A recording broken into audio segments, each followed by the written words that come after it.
Nous allons parler de quelque chose qui m'intéresse énormément et je pense que ça va vous intéresser aussi et vous y êtes déjà intéressés puisque nous allons parler de la parole de Dieu, nous allons parler de l'écriture et nous allons parler comment l'écriture se révèle aussi et comment elle se révèle de différentes manières. Et bien sûr, vous connaissez l'écriture, vous avez vos Bibles, hein? Donc vous les avez sorties, vous avez vos Bibles. Mais en fait, l'écriture, eh bien, elle a dedans elle la parole de Dieu. Dieu a voulu... On ne peut pas le voir, Dieu, hein? C'est clair, on ne peut pas le voir. Mais par contre, il nous parle. Et il parle à chacun, aux uns et aux autres. Et d'ailleurs, si tu es là, c'est parce que Dieu t'a parlé. Un jour, eh bien, il t'a parlé d'une manière, d'une autre, par quelqu'un, dans ton cœur, enfin... mais Dieu t'a parlé. Et il continue à nous parler. Et simplement, il faut que l'on soit juste... on est des humains, mais on est des enfants de Dieu. Et je pense qu'il n'y a aucun papa, aucune maman ici qui n'a pas envie de parler à son fils ou à sa fille. Hein, je pense que tout le monde, vous avez envie de parler à votre fils ou à votre fille. Eh bien, notre papa veut aussi parler à ses enfants. Amen. Alors, ouvrez grand vos oreilles parce que le Seigneur veut nous parler aux uns et aux autres. Pas seulement que ce soir, mais dans notre quotidien. Amen. Et Dieu, donc, il révèle sa parole par l'écriture. Moi, je suis profondément convaincu que Dieu parle au travers de n'importe quel texte de la Bible. Je vous assure, hein, il y a des livres que vous n'allez pas voir, que vous ne lisez pas, ou vous l'avez lu une fois. Et ben, il va falloir y aller parce que dans cet endroit qui paraît peut-être pas intéressant à lire, eh bien, vous allez y trouver une pépite qui va changer votre vie. Je vous assure que Dieu veut vraiment que vous alliez puiser et repuiser encore dans ses écrits. Parce que, comment que ça se passe? Dieu parle et il va faire écrire par des écrivains, différentes personnes, il va faire écrire ce qu'il a dit. Et l'écriture va enfermer ce que Dieu a dit. Vous l'ouvrez et dedans, vous avez le sens qui va ressortir. C'est pour ça que la Bible dit qu'elle est une nourriture. Elle est une nourriture, alors nourrissez-vous et soyez même gourmands. Amen. On reconnaît un chrétien des fois sa sanctification à sa Bible. Hein, si elle est encore toute neuve et que ça fait 10 ans que tu es converti, il y a un petit souci. On n'accuse personne. Hein, à moins que tu l'aies changé déjà 4-5 fois parce qu'elle est usée. Mais alors, bien sûr, ça ne fait pas la valeur d'un chrétien parce que la Bible elle doit être pratiquée plutôt que lue. Hein, mais est-ce que tu aimes l'écriture? Amen. Amen. Amen. Parce que l'écriture, eh bien, la Bible nous dit, Josué chapitre 1, verset 8, c'est que, eh bien, si nous la pratiquons, eh bien, nous allons réussir. Le psaume 1 nous dit que si encore nous la pratiquons, nous allons réussir. Donc, rien que dans ta vie, ici présente, si tu t'intéresses à l'écriture, et combien je vois qu'il y a de moins en moins de chrétiens qui s'intéressent à l'écriture, ils s'intéressent beaucoup aux vidéos, ils écoutent beaucoup de messages, ils voient beaucoup de prédicateurs, mais ils ne s'intéressent pas à l'écriture que l'on mange, l'écriture qu'on se nourrit, l'écriture qu'on a dans le cœur. Et combien je voudrais vous interpeller encore ce soir pour que l'église d'Espérance soit toujours constamment une église qui aime l'écriture. Amen. Amen. Dieu révèle sa parole. Et alors, ce qu'on doit savoir, c'est que nous, on voit l'écriture, on voit qu'un seul support à la parole de Dieu. Or, il y en a d'autres. Et je vous les cite. Hein, sa parole écrite dans la création, c'est ce que nous allons voir tout à l'heure. Sa parole écrite dans la conscience humaine. Tout ça, on va le voir dans les versets que l'on va voir les semaines suivantes. Sa parole écrite sur des tables de pierre, ça vous parle? Sa parole écrite sur des parchemins ou du papier ou de l'électronique aujourd'hui. Sa parole faite chair, Amen. C'est encore quelque chose qui vous parle? Mais oui, il y a encore une autre méthode que Dieu utilise. Sa parole écrite dans le cœur des chrétiens par le Saint-Esprit. Là encore, on va voir que la Bible, qui est référence de la parole écrite, c'est bien la référence, elle est aboutie, elle est close, elle est terminée maintenant. Mais dans le cœur des chrétiens, eh bien, Dieu va écrire.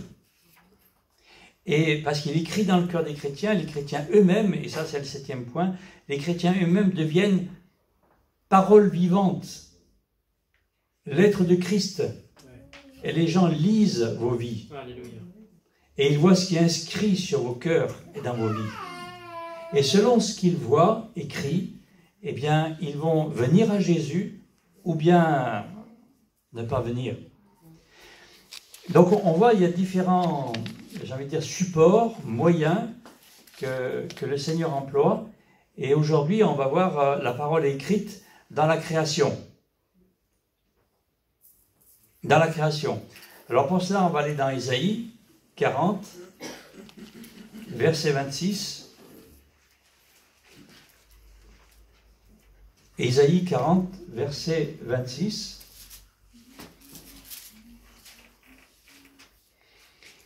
Et je pense que tous, vous avez fait un jour cela. Tous ou toutes. Levez les yeux en haut et regardez. Qui a créé ces choses? Ou qui a créé cela? Levez les yeux vers le ciel et regardez. Qui a créé cela? Et il est parlé donc des étoiles, du ciel, du cosmos. Qui a créé cela?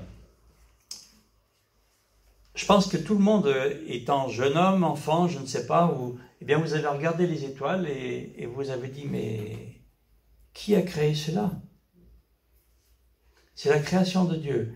Vous savez qu'encore aujourd'hui, on a lancé un télescope qui va encore beaucoup plus loin pour essayer de voir encore le fond de l'univers. Et plus on a des grands yeux, des grandes oreilles pour voir dans l'univers, et plus il y a quelque chose qui est terrible pour les scientifiques. C'est que pour l'instant, on n'a encore pas trouvé, mais nous sommes seuls. Seuls avec des milliards d'étoiles. Avec des milliards de planètes. Nous sommes seuls. Dieu a créé tout cela pour toi, pour nous. Alors, pourquoi est-ce que Dieu aurait créé une création aussi immense? Parce qu'il aurait pu faire la Terre, la Lune éventuellement pour le cycle, et pour la mer aussi, pour les vagues, c'est bien la Lune. Voilà. Et il aurait pu créer en fait cela, et puis il nous met dans une boîte, et puis il n'y a que nous. C'est tout. Hein. Mais est-ce que vous êtes posé la question, pourquoi il a créé tout ça?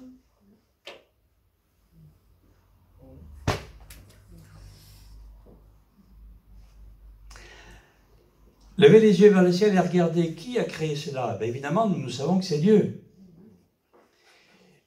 Mais dès le départ, Dieu révèle sa présence par la création, parce qu'il l'a conçue pour qu'elle parle de lui. Amen. Il l'a conçue pour qu'elle parle de lui. Et c'est ce qu'on va voir encore un petit peu après. Le psaume 19, verset 2.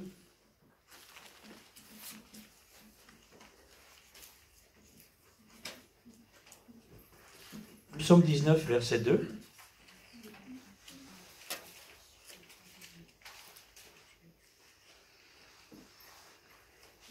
Les cieux racontent la gloire de Dieu. Et l'étendue céleste annonce l'œuvre de ses mains. La création a été créée. pour montrer la gloire de Dieu. Alléluia. Il y a des traces dans la création d'infinité. On ne voit pas le bout du vide.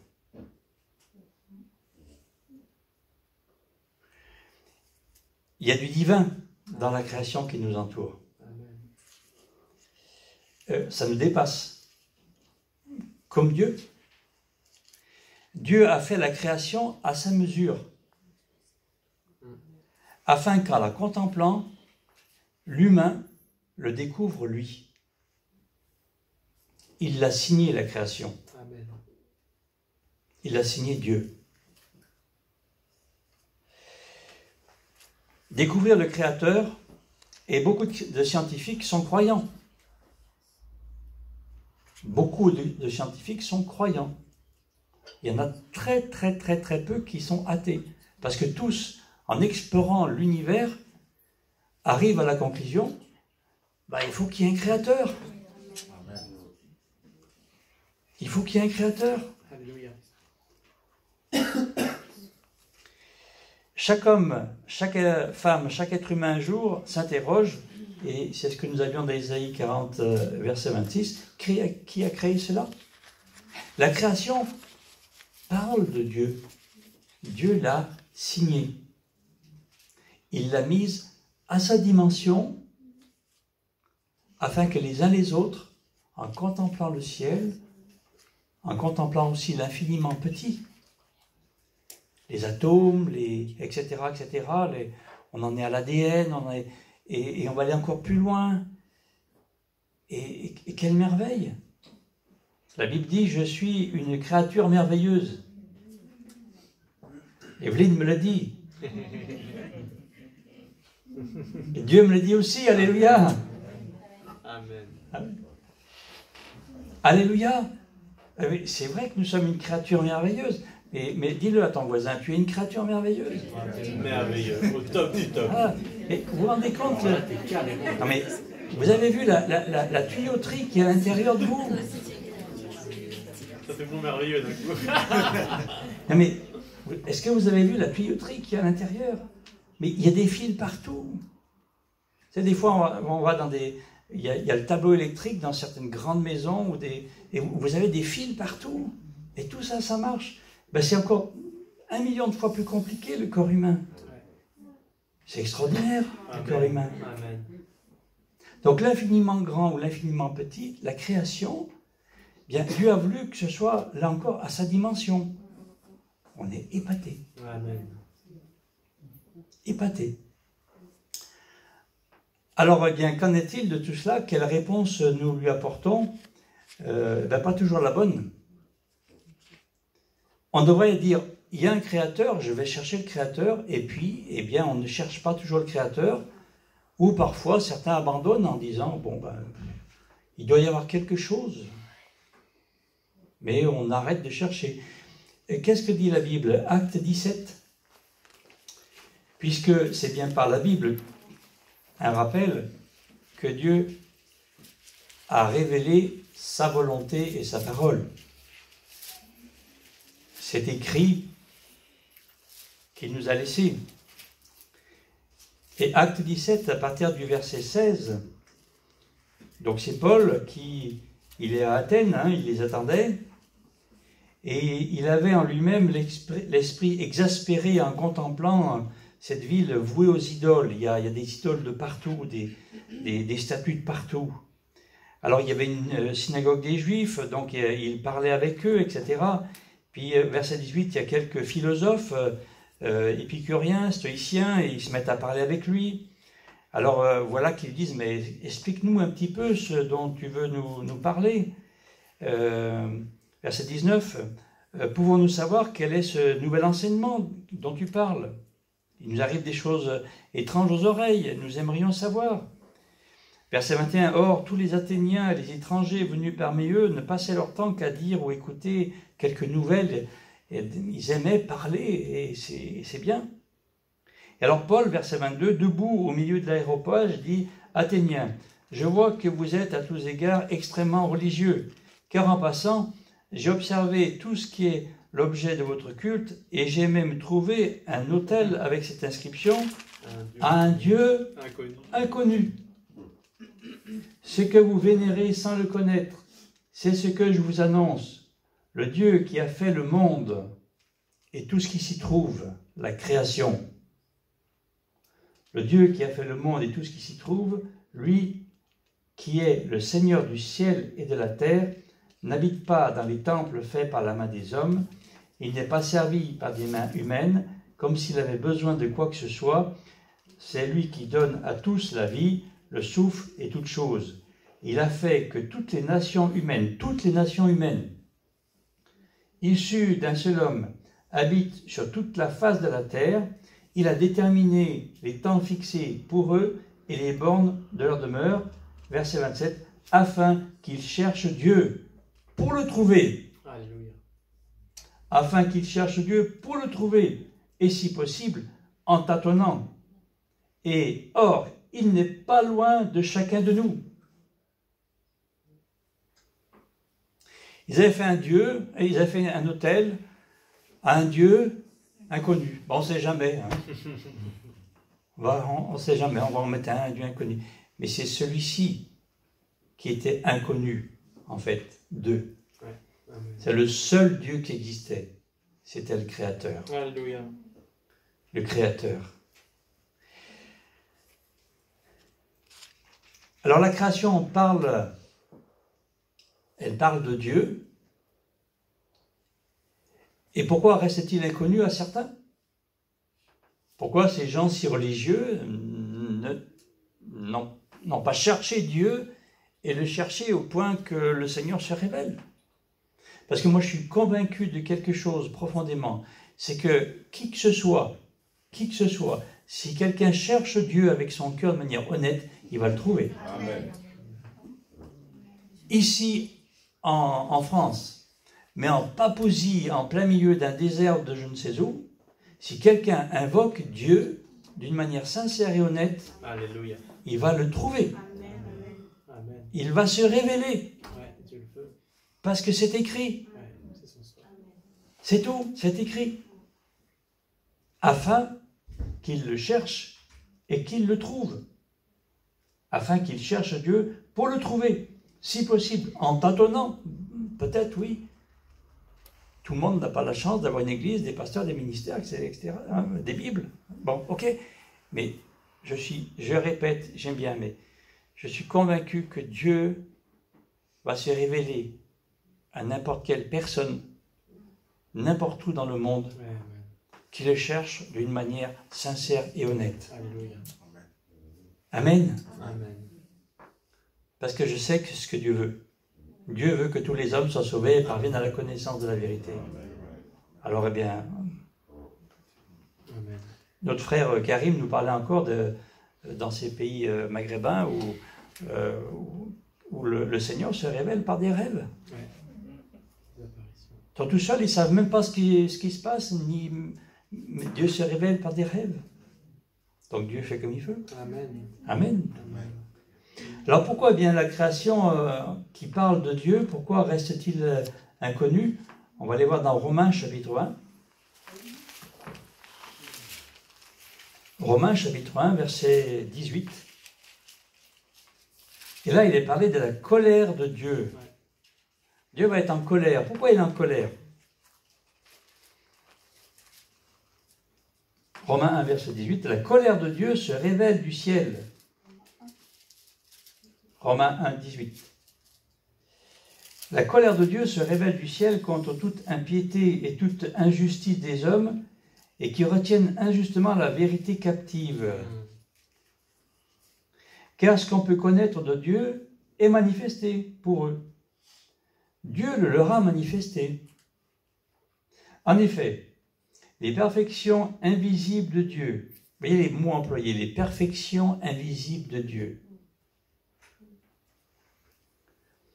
sa puissance éternelle et sa divinité se voient fort bien depuis la création du monde, quand on les considère dans ses ouvrages. Là, l'apôtre Paul est en train de nous dire que clairement, quand on regarde le ciel, la création, clairement, ça se voit que Dieu existe. Ça se voit. C'est signé.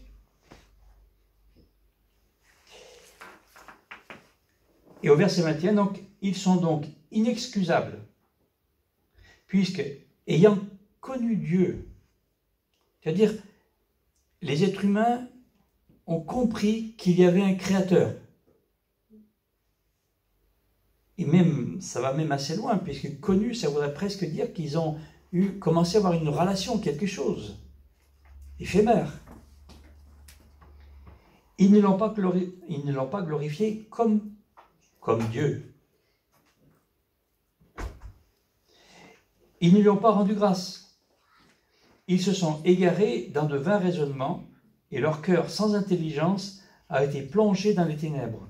Se vantant d'être sages, ils sont devenus fous, et ils ont remplacé la gloire du Dieu incorruptible par des images représentant l'homme corruptible, les oiseaux, les quadrupèdes, les reptiles. Et verset 24, c'est pourquoi Dieu les a livrés à l'impureté, selon les convoitises de leur cœur, en sorte qu'ils déshonorent eux-mêmes leur propre corps, et eux qui ont remplacé la vérité de Dieu par le mensonge, ils ont adoré et servi la créature au lieu du Créateur. Oui, Dieu existe. La création, la nature me montre qu'il y a un Créateur. Et moi, je fais ce que je veux.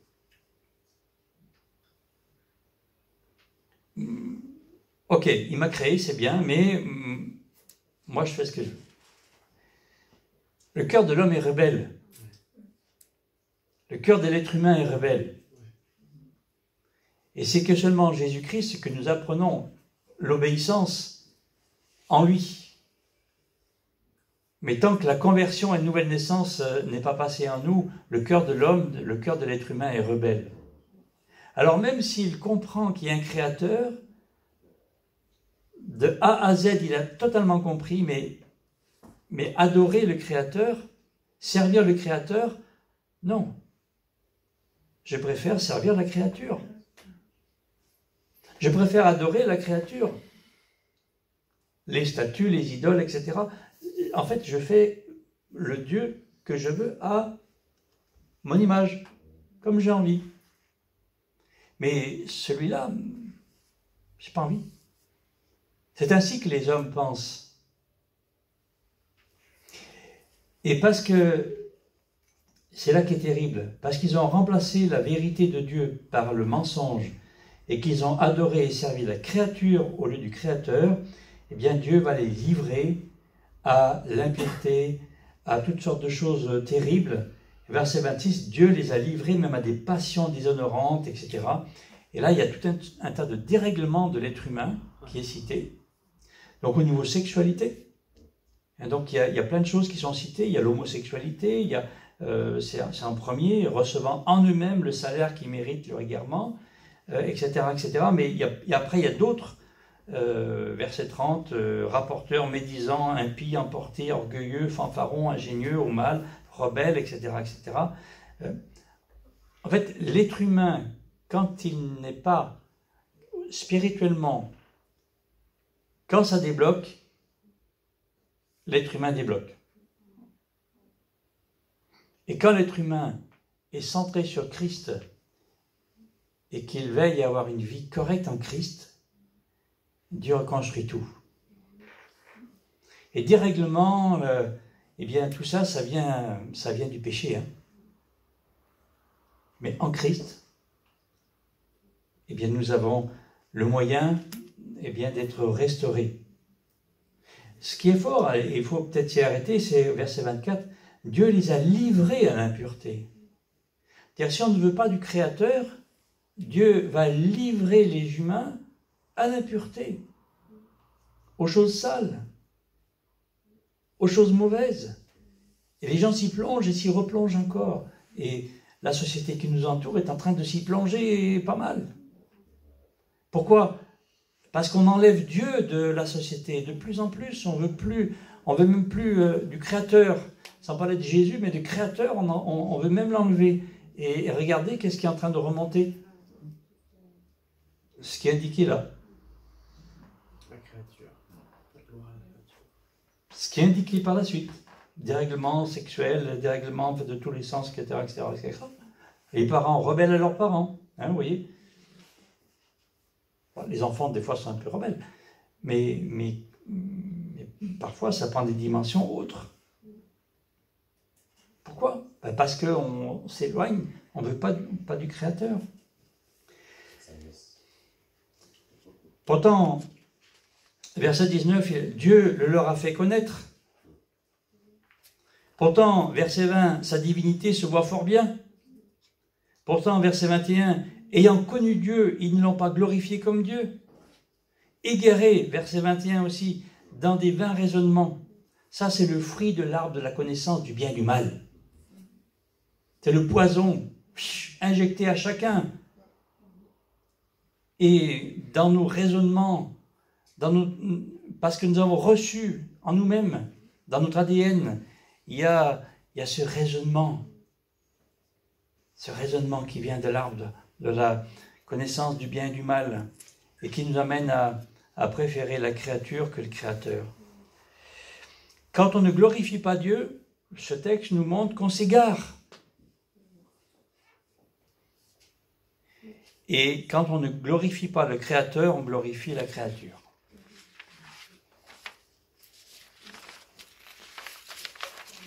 Donc, alors pourquoi Dieu reste-t-il inconnu? Déjà dans la création, Dieu se révèle, mais déjà l'humain le rejette. L'être humain sait que Dieu existe, mais n'en veut pas. Et Dieu va le laisser aller dans toutes ces choses mauvaises. Et puis jusqu'au moment où, un peu comme le fils prodigue, celui qui en aura bien bavé, dira « Je vais revenir dans la maison de mon Père. Amen. Je vais revenir à Dieu. Et là, je vais trouver le réconfort, la paix. Et puis mes besoins, tous mes besoins vont être pourvus, besoins affectifs, moraux, physiques, enfin tous les besoins, etc., etc. Amen. On va prendre un exemple de conversion, mais que par la création. Ça va être étonnant pour vous. Mais on va aller voir dans Job. Vous connaissez? Oui? Qui connaît? Oui. Je vois qu'il y en a qui font comme ça. Alors Job 38. Et à partir de Job 38 au verset 1, alors pendant 37 chapitres, les amis de Job vont parler à Job pour essayer de l'encourager. Ils font beaucoup d'efforts d'ailleurs. Hein. Entre parenthèses, c'est des vrais amis parce qu'ils commencent à rester 8 jours. Quand ils viennent le voir, ils vont rester 8 jours à côté de lui sans dire un mot. Donc c'est des vrais amis. Vous voyez, il va tellement mal qu'ils ne disent rien. Mais en gros, on est là. Donc c'est des vrais amis. Puis après, ils essaient de discuter avec lui, mais ils n'ont pas tout compris. Alors, ils citent des versets bibliques qui sont excellents. Je vous assure qu'aller dans Job, c'est excellent ce qu'ils disent. Sauf que ce n'est pas adapté au cas. C'était pour quelqu'un d'autre.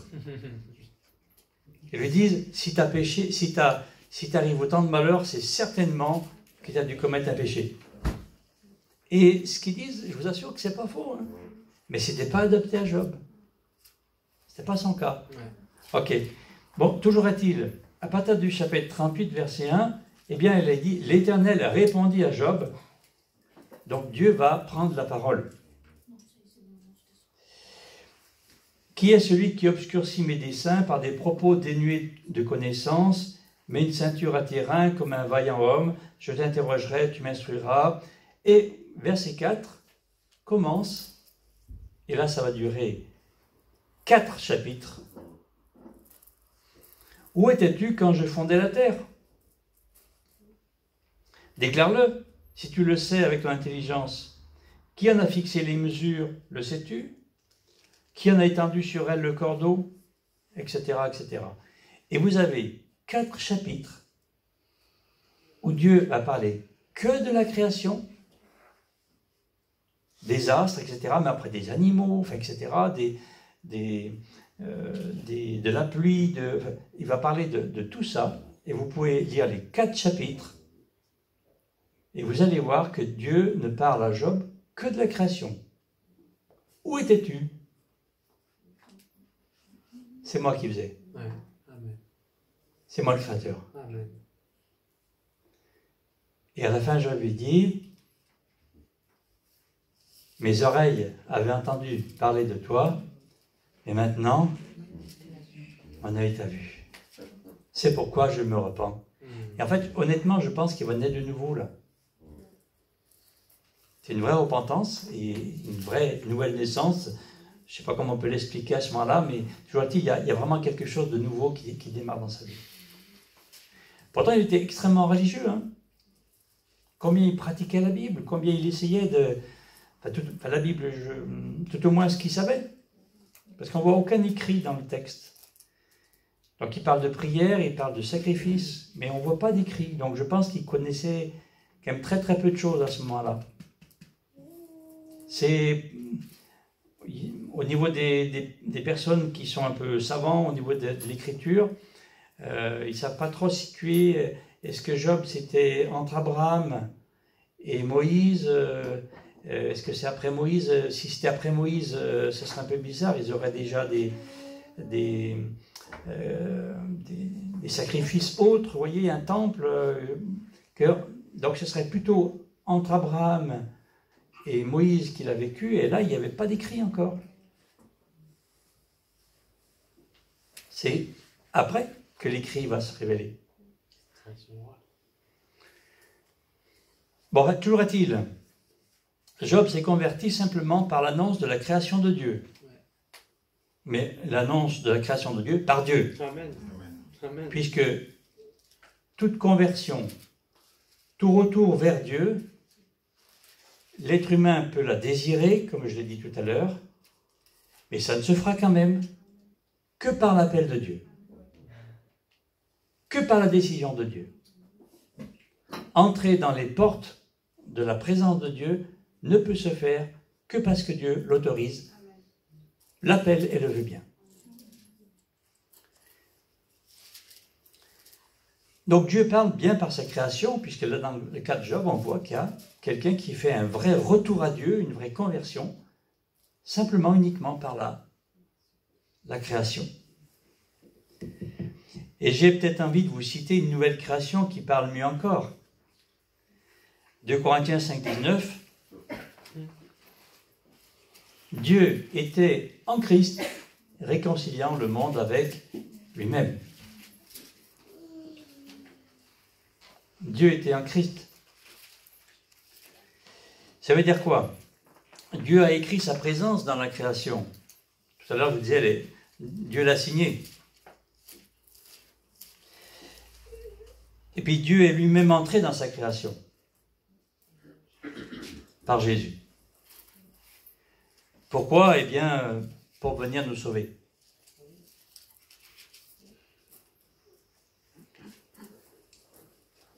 Mais un petit peu comme il nous l'a dit tout à l'heure, on regarde la création, alors cherchons le Créateur.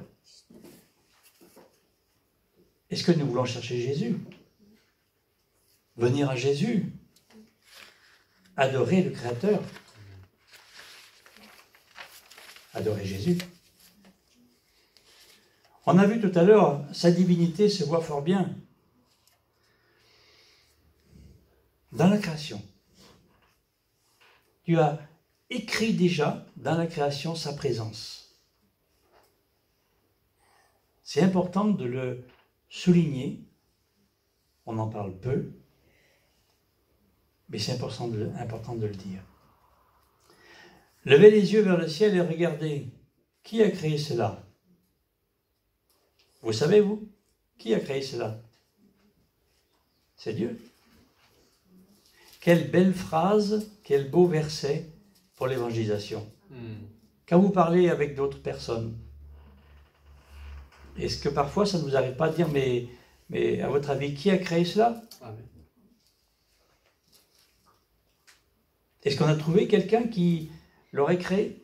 Est-ce qu'il y a un petit martien qui se balade avec une soucoupe? Enfin, qui a créé cela? Si ce n'est Dieu. Eh bien, ce Dieu, moi, il ne m'est plus inconnu. Je le connais et je peux t'en parler. Amen. Alléluia. Donc, le premier moyen par lequel Dieu parle, qu'il parle et qu'il a laissé des traces, c'est pour ça qu'on peut parler d'écriture, c'est par la création. La suite, à la semaine prochaine.